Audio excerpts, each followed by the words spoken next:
ഇങ്ങനെ മേടിക്കും. തീർത്ഥത്തിന് ഭാരക്കൂടുതലായതുകൊണ്ടാണോ ഒരു കൈ കൊണ്ട് താങ്ങണത്? അല്ല, അല്ല, കാരണം വേണേ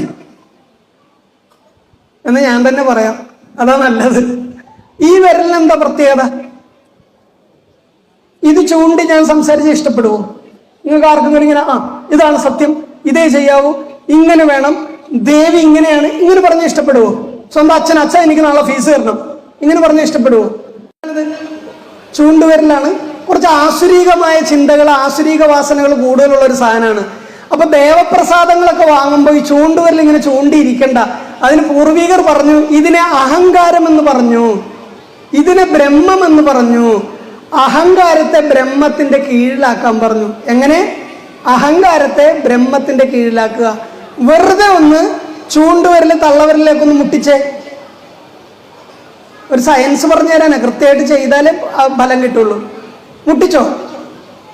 ഇവിടെ ഒരു ഞരമ്പ് പൊങ്ങിയതുപോലെ തോന്നിയോ അങ്ങനെ മുട്ടിച്ചപ്പോ? ഞരമ്പ് അവിടെ പൊങ്ങിയിട്ടില്ലെങ്കിൽ ഡോക്ടറെ കാണുന്നതല്ലാണ്, ആ ഞരമ്പ് അവിടെ ഇല്ല എന്നാണ് അതിന്റെ അർത്ഥം. അല്ലേ?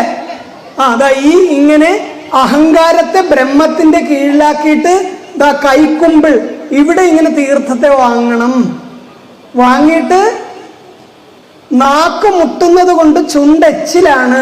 ഇനിയും ദേവപ്രസാദങ്ങൾ വാങ്ങാനുണ്ട്, ഭഗവാനെ തൊഴാനുണ്ട്, ആചാര്യന് ദക്ഷിണ കൊടുക്കാനുണ്ട്, ആരെങ്കിലും നമസ്കരിക്കാനൊക്കെ ഉണ്ടാവും. അപ്പൊ എന്ത് ചെയ്യണം?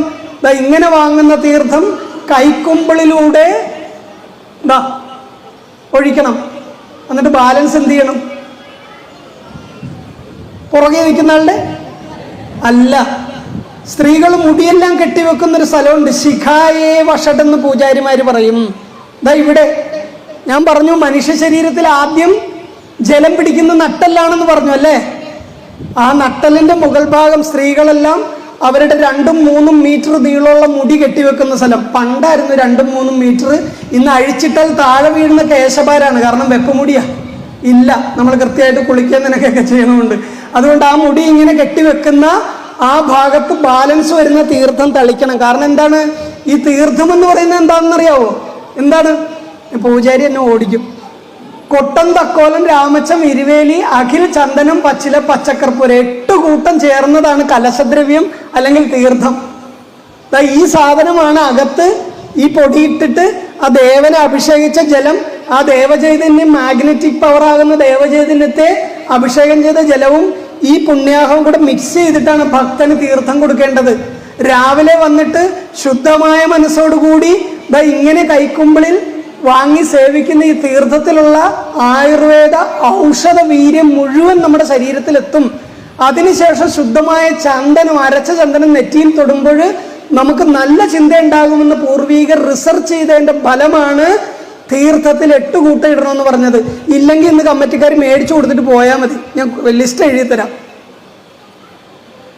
ക്ഷേത്രത്തിൽ വരുന്ന ഭക്തജനങ്ങൾ ആയുർവേദ എനർജിയുള്ള തീർത്ഥം കുടിക്കണം, എന്നാലേ ആ ക്ഷേത്രത്തിൽ പിറ്റേ ദിവസം പോകാൻ പറ്റുള്ളൂ അല്ലേ? അപ്പൊ ഞാൻ പറഞ്ഞത്, ഇങ്ങനെ കൈവച്ചിട്ട് ഈ കൈക്കുമ്പിളിൽ തീർത്ഥം വാങ്ങുമ്പോൾ ഈ 8 കൂട്ടം ഇട്ട കലശദ്രവ്യം ഇട്ട തീർത്ഥത്തിന്റെ ആയുർവേദിക് എനർജി ഈ പൊങ്ങി നിൽക്കുന്ന ഞരമ്പിലൂടെ ശിഖയിൽ വന്നിട്ട്, ശിഖ എന്ന് പറയുന്നത് ഇവിടെയാണ്, ഈ ഞരമ്പ് ഡയറക്റ്റ് കണക്ട് ചെയ്യുന്ന ഇവിടെയാണ്. ഈ ഞരമ്പിൽ വന്നിട്ട് ഉദ്ദീപിപ്പിക്കും, നമ്മുടെ ചിന്തകളെ ഉദ്ദീപിപ്പിക്കും. കുടിക്കുന്നതിന് മുമ്പേ ആ എനർജി നമ്മുടെ ബോഡിയിലെത്തും അല്ലെ? തലവേദന ഉണ്ടാകുമ്പോൾ ബാം പുരട്ടില്ലേ, ബലം കിട്ടില്ലേ? അപ്പൊ തന്നെ വേദന ഉണ്ടാകുമ്പോൾ വേദന സംഹാരി വരട്ടില്ലേ? വേദന ഇവിടെ ഉണ്ടെങ്കിലും അവിടെ വേദന ഉണ്ടെന്ന് അറിയിക്കുന്ന തലച്ചോറല്ലേ? ആ തലച്ചോറിന്റെ പ്രതിഭാസമല്ലേ നമ്മളെ വേദന ഉണ്ട് എന്ന് തോന്നിപ്പിക്കുന്നത്? എന്ന് പറഞ്ഞതുപോലെ ആയുർവേദിക് എനർജി ബാം പുരട്ടും പോലെയാണ്. കയ്യിൽ വന്ന് വീണ ഉടനെ തന്നെ ആ തീർത്ഥത്തിന്റെ ആയുർവേദിക് എനർജി നമ്മുടെ ഞരമ്പുകളെ ഉദ്ദീപിപ്പിച്ച്, ഞാൻ ഈ തീർത്ഥം സേവിച്ചിട്ടുണ്ട്, എനിക്ക് ആരോഗ്യമുണ്ടാവും, നല്ല ചിന്ത ഉണ്ടാകും എന്നുള്ളൊരു സാധനം തന്നു കഴിഞ്ഞു. ബാലൻസ് ഉള്ള ശിഖയിൽ തളിച്ചാൽ കുറച്ചുകൂടെ എനർജിയായി. അതിനുശേഷം പൂജാരി തരുന്ന നല്ല അരച്ച ചന്ദനം വാങ്ങിയിട്ട് എന്ത് ചെയ്യണം? ഈ ചൂണ്ടുവിരൽ കൊണ്ടാണോ? അല്ലല്ലോ, മോതിരവിരൽ കൊണ്ട് ആ ചന്ദനത്തെ നെറ്റിയിൽ പുരട്ടണം. നല്ല തണുപ്പാ ചന്ദനം, അരച്ച ചന്ദനം എന്ന് പറയുന്നത് നല്ല തണുപ്പാ.